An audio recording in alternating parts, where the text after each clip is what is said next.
Oh, this is great. I'm talking to somebody from Germany. How's it going? Pretty good. Yourself, Bobby? Very good. I'm glad I'm getting you before Beer Fest starts because I'll tell you, that's very difficult to talk to people in Germany during Beer Fest. It's like a whole month. It's like their Ramadan, for God's sakes. Exactly. Are you going to be celebrating with us? Well, I do a honey binge during your Oktoberfest. So yes, in a certain way, I do. So tell. From what I understood, you did 365 days a year on a binge. Yeah, I only drink honey on the days that end in a Y. That's all. Very good. Yeah. Some people are thinking I got a problem with it, but I don't think so. I think they have a problem because they don't have enough honey. Just watch for the diabetes. That's right. So are you from Germany or did you move to Germany? No, I'm from England. But I've lived in many countries. What was that like moving from England to Germany? Well, that was a long time ago. That was like about 25 years ago. Oh, wow. That's great. Yeah, then we went to live in Spain, then we went to live in Paris, and, so... Oh, very cool. Looking around a little bit. And you're an investor guy, right? I do some investing, yes. So let's help people out because they don't understand what investors want. They just come up with crappy ideas and then think people will put money into it. So why don't we help them out a little bit? Give them some tips. Well, we could certainly do that. That's for sure.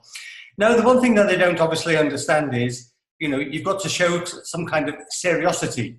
You've got to get the message across that you're trustful, that it's going to work, and that the person investing has actually got some kind of control over his money that he's invested. Right, because that's all they really care about is getting a return on their money. At the end of the day, that's what it's all about. What you do with your money afterwards is, what you do with it. If the idea is good, they like it, but they really are focused on how much percentage they got to get back. Exactly. You've got to work on, what's going to be your long-term gain from it. There's nothing else to invest in. You are obviously looking at helping other people as well. That sort of side of it. But that's really on the bottom of the list. Really. Well, yes. It's on the list. Obviously, it depends, doesn't it? Right. I mean, if you invest, you have to make more money, so you can invest more money. If you invest and you lose money, then you can only do that for a little while, and then you're not investing. When you're investing, also it's taking time, isn't it? And time is money. Without having some money, no honey. That's right. No money, no honey. And and also, no money, no honey, and no honey, no money. Both ways. Very important to understand that. You've got it. You invest all your money in honey. That's right. I store some of my honey. I put my honey in, in some investments, and that way I got the honey when I come out of hibernation. You're a futures trader. I try. Yeah, exactly. That's right. So, but of course, I'm biased. I always think everything's in a bear market. That's okay. I just have to work through that bias. I'm a bear, so I'm gonna have a bear bias. Exactly. I joke with my bull friends. I say, exactly. Hey, there's always a bull just behind you. Yeah, and I say, hey, you guys run too much. This time you're running a long time. This time in this market. Exactly. So what's the best investment you ever made? What's the best investment I ever made?